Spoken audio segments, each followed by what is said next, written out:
अस्सलाम वालेकुम, मैं हूं हमाद सुहेल। आज एक बार फिर एक अहम मौजू के साथ आपकी खिदमत में हाजिर हूं। दुनिया ग्लोबलाइजेशन से किस तरह डिजिटल ग्लोबलाइजेशन की जानिब जा रही है और ये मैं ऐसा क्यों कह रहा हूं, आज आपको यही बात समझानी है। सबसे पहले आपको बताता चलूं कि ग्लोबलाइजेशन होती क्या है, ग्लोबलाइजेशन का मतलब क्या है। ग्लोबलाइजेशन का मतलब ये होता है, अगर आसान अल्फाजों में कहा जाए, कि free mobility of goods, peoples and resources और सर्विसेज। यानी कि आप एक मुल्क से दूसरे मुल्क में अगर जाना चाहते हैं तो आप आसानी से चले जाएं। किसी मुल्क से आप कोई सामान मंगवाना चाहते हैं या भेजना चाहते हैं तो वो आप आसानी से भेज दें। या किसी मुलाजमत के लिए आप किसी दूसरे मुल्क जाना चाहते हैं तो वहाँ आसानी से चले जाएं, या मुलाजमत के लिए किसी को अपने मुल्क में बुलाना चाहते हैं तो आसानी से बुला लें। ग्लोबलाइजेशन के बारे में आज से पहले आपने बहुत बार सुना होगा और इसकी अहमियत भी सुनी होगी। दुनिया के फलने फूलने के लिए, दुनिया के आगे बढ़ने के लिए ग्लोबलाइजेशन बहुत ही अहमियत की हामिल है। लेकिन सन 2019 वुहान सिटी में कोरोना वायरस आने के बाद जब तमाम बॉर्डर सील हो गए, मुल्कों ने अपने अपने बॉर्डर सील करना शुरू कर दिए, तो ग्लोबलाइजेशन रुक सी गई। क्योंकि दुनिया में एक ये परसेप्शन आ गया कि ह्यूमन यानी कि इंसान जो है एक वायरस कंटेनर है। यानी कि एक मुल्क से दूसरे मुल्क में अगर वायरस ने ट्रैवल करना है तो वो इंसान के थ्रू ही ट्रैवल होता है। तो ग्लोबलाइजेशन तब थम सी गई और रुक सी गई। तमाम मुल्कों के रवाबे, तमाम मुल्कों के ताल्लुकात, आना जाना, इंपोर्ट एक्सपोर्ट, हत्ता के सामान भी रुक गया। तमाम मुल्कों ने लॉकडाउन लगा दिए, अपने बॉर्डर्स को सील कर दिया और ग्लोबलाइजेशन रुक गई। लेकिन ग्लोबलाइजेशन के बगैर, यानी कि एक मुल्क से दूसरे मुल्क के ताल्लुकात अगर बिल्कुल ही ख़त्म हो जाए तो दुनिया रुक सी जाएगी, क्योंकि हर मुल्क के पास हर वसाइल मौजूद नहीं हैं। तो आने वाले वक्त में कोरोना वायरस की मौजूदगी में, जिस तरीके से कोरोना वायरस म्यूटेट कर रहा है, यानी कि हर कुछ टाइम के बाद कोरोना वायरस की म्यूटेशन हो जाती है, वो नए रूप में नए तरीके से सामने आता है। तो दुनिया मजबूर है कि वो अपने बॉर्डर्स को सील रखे और आमदोरफ्त को रोके रखे, अपने लोगों को बाहर निकलने से रोके और लोगों की इंटरेक्शन कम से कम हो। इस सूरत में ग्लोबलाइजेशन किस तरीके से सस्टेन करेगी? जैसे कि आप किसी मुल्क में जाना चाहते हैं, जब उस मुल्क के बॉर्डर्स ही सील हैं तो आप वहाँ कैसे जाएंगे? अगर आप किसी मुल्क में जॉब करते हैं, अपने मुल्क वापस आना चाहते हैं, जब बॉर्डर सील हैं तो आप कैसे आएंगे? अगर आप कोई गुड्स सर्विसेज मंगवाना चाहते हैं तो ट्रांसपोर्ट बंद है या शिपमेंट बंद है तो आप उसको कैसे मंगवाएंगे? तो ग्लोबलाइजेशन में इस चीज़ का सस्टेन रहना बहुत ही मुश्किल है। ग्लोबलाइजेशन इस तरह नहीं चल सकती। तो आने वाला वक्त डिजिटल ग्लोबलाइजेशन का है।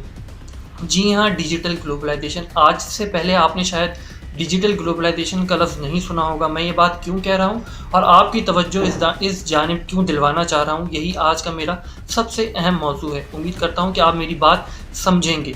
डिजिटल ग्लोबलाइजेशन में सब कुछ वही होगा जो ग्लोबलाइजेशन में था, लेकिन इंसान नहीं होगा, ह्यूमन इंटरेक्शन नहीं होगी। यानी कि एक इंसान का दूसरे इंसान से ताल्लुक़ बाज़ाहिर तौर पर नहीं होगा, वर्चुअल तो होगा।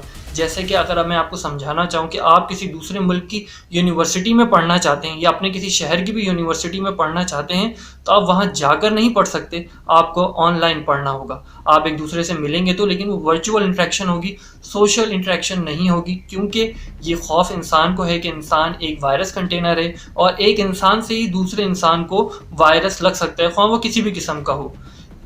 इसी तरह अगर आप किसी मुल्क में काम करते हैं और वहाँ काम करना चाहते हैं तो वो काम आप ऑनलाइन अपने घर में बैठ के करें, आप वहाँ ऑफिस क्यों जाके कर रहे हैं? इस किस्म के परसेप्शन, इस किस्म की बातें ज़द-ए-आम होना शुरू हो जाएंगी और शुरू हो भी चुकी हैं। दूसरी जानिब आपको ये बात भी बताना चाहूँगा कि जैसे डॉक्टर ऑपरेशन थिएटर में जाकर ऑपरेशन करता है, तो आने वाला वक्त कुछ इस तरह का होगा कि डॉक्टर भी घर पर होगा और एक रोबोट ऑपरेशन कर रहा होगा और डॉक्टर उस रोबोट को अपने घर से ऑपरेट कर रहा होगा। और आपको साथ ये बात समझनी होगी कि जिन चीज़ों के लिए हमें कैपिटल यानी कि इमारत की ज़रूरत नहीं है, वो चीज़ें भी आने वाले वक्त में ख़त्म हो जाएंगी। जैसे यूनिवर्सिटी में आज आप पढ़ तो रहे हैं, लेकिन अपने घर से पढ़ें। यूनिवर्सिटी के लिए किसी इमारत की ज़रूरत नहीं है, जस्ट एक वेबसाइट की ज़रूरत है, उसके थ्रू तमाम स्टूडेंट्स अपने टीचर से कनेक्ट हो जाते हैं। तो क्यों इतने पैसे को खर्च करा जाए किसी भी यूनिवर्सिटी को बनाने के लिए, जब आप घर में एक अपने छोटे से मोबाइल में ही पढ़ सकते हैं? तो डिजिटल ग्लोबलाइजेशन में बहुत सारे चेंजेस आने वाले हैं। जैसे कि अगर आप किसी जगह जॉब करते हैं, कोई आप प्रैक्टिकल काम करते हैं, जैसे कोई आप क्रेन ऑपरेटर हैं, आप ऐसा समझ लें कि आप क्रेन ऑपरेटर हैं, तो आपको क्रेन को ऑपरेट करने के लिए पोर्ट में जाना पड़ेगा या जहां वो क्रेन लगी हुई है वहां जाना पड़ेगा, तभी आप उस क्रेन को ऑपरेट करेंगे। लेकिन डिजिटल ग्लोबलाइजेशन के दौर में ऐसा नहीं होगा, वो क्रेन रोबोटिक होगी और आप घर में बैठकर ही उस क्रेन को कंट्रोल करेंगे। इसी तरह की दूसरी सर्विसेज, जितनी भी सर्विसेज होंगी वो इसी तरीके से ही हो जाएंगी। एक इंसान का दूसरे इंसान से सोशल इंटरेक्शन ख़त्म हो जाएगा, वो वर्चुअल इंटरेक्शन रहेगा।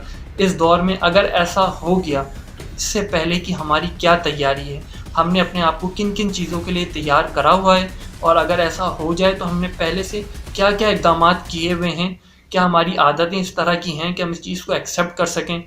سوشل انٹریکشن کے بالکل ختم ہو جانے کے بعد ورچوئل انٹریکشن یعنی کہ ایک تصوراتی انٹریکشن کو ہم کس طریقے سے سسٹین کریں گے۔ جو باتیں آپ اپنے فرینڈ سے کسی سرکل میں کسی ہوٹل میں جا کے کرتے تھے وہ آپ کو آن لائن ویڈیو کال سے کرنی پڑے گی۔ جیسے کہ میں آپ کو یہ بات سمجھا رہا ہوں تو میں ایک آن لائن ویب سائٹ کا سہارا لے کر آپ سے یہ بات کر رہا ہوں، کسی سیمینار میں یا کسی گیدرنگ میں یہ بات کرنے سے قاصر ہوں، کیونکہ آپ کو کرونا وائرس لگنے کا خطرہ ہے۔ جی ہاں، یہی وہ باتیں ہیں۔ بالفرض کرونا وائرس ختم بھی ہو جائے کہ آنے والے وقت میں کچھ اس طرح کا وائرس دوبارہ نہیں آئے گا، یہ کرونا وائرس ہی دوبارہ میوٹیٹ نہیں ہوگا جو گلوبلائزیشن کے لیے اور خطرناک ثابت ہوگا۔ کیا دنیا انتظار کرے گی کہ کرونا وائرس ختم ہوگا تو وہ دوبارہ سے سوشل انٹریکشن کی جانب جائے، یا جو لوگ ابھی بھی کرونا وائرس ختم ہونے کا انتظار کر رہے ہیں کیا وہ صحیح کر رہے ہیں؟ کیا ہمیں کرونا وائرس کے ساتھ اب جی لینا نہیں سیکھنا چاہیے کہ کرونا وائرس کے ساتھ ہی ہمیں جینا چاہیے؟ اس کی جو بھی ہماری پرسیپشنز ہیں یا اس کے لیے جو بھی ہمیں اقدامات کرنے چاہیے، جو بھی احتیاط ہمیں اس کے لیے رکھنی چاہیے، ان احتیاط کے ساتھ اب ہمیں آگے بڑھنا چاہیے یا نہیں؟ یہ وہ چند اہم سوال ہیں، چند اہم موضوع ہیں جس پر ہمیں غور و فکر کی ضرورت ہے۔ ایک عام آدمی جو کاروباری پیشہ آدمی ہے یا کسی کہیں نوکری کرتا ہے یا کہ اس کا روزگار کہیں نہ کہیں کسی نہ کسی طریقے سے کسی بھی چیز سے اگر جڑا ہوا ہے، تو کیا وہ روزگار، کیا وہ ذریعہ معاش کرونا وائرس کی وجہ سے متاثر نہیں ہے؟ اور کیا آپ کرونا وائرس کے ختم ہونے کا انتظار کر رہے ہیں یا آپ اسی وائرس کے ساتھ اپنے آپ کو آگے بڑھانا چاہتے ہیں؟ یہ وہ چند اہم موضوع ہیں، چند اہم سوالات ہیں جس پر ہمیں بہت غور و فکر کی ضرورت ہے، اور ہمیں اپنے آگے آنے لائے عمل کے لیے، اپنی آگے آنے والی نسلوں کے لیے فوری اقدام اٹھانے کی ضرورت ہے، کیونکہ وقت بہت کم ہے اور مقابلہ بہت سخت ہے۔ امید ہے کہ آپ میری باتوں کو کچھ حد تک سمجھ چکے ہوں گے۔ اس فقیر کو اپنی دعاؤں میں یاد رکھیے گا۔ خدا حافظ و ناصر، فی امان اللہ۔